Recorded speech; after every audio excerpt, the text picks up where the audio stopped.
ஐம்பெரும் காப்பியங்கள் பற்றி சில தகவல்கள். சிலப்பதிகாரம் இயற்றியவர் இளங்கோவடிகள். சமயம் புத்த சமயம். காண்டம் 3, காதைகள் 30.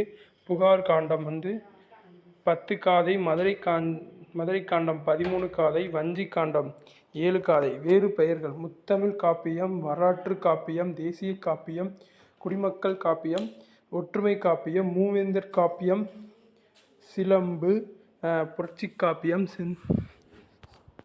செந்தமிழ் காப்பியம், தமிழ் தோன்றிய முதல் காப்பியங்கள். அடுத்து மணிமேகலை இயற்றியவர் சித்திரை சாத்தனார். சமயம் புத்த சமயம். காதை 30. வேறு பெயர்கள்: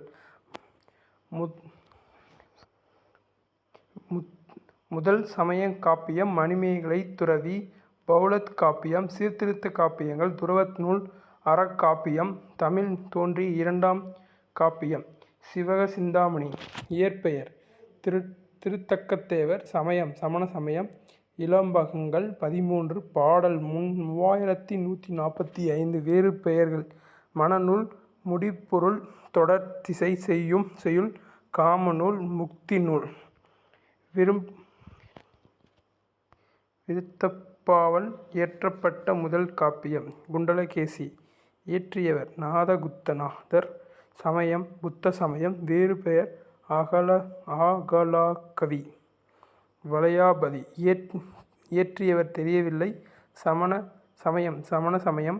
பாடல் 70 கிடைக்கப்பெற்றவை மட்டும்.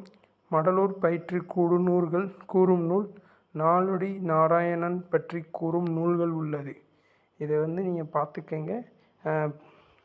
லைக் பண்ணுங்கள், ஷேர் பண்ணுங்கள், சப்ஸ்கிரைப் பண்ணுங்கள். அடுத்த கிளாஸ்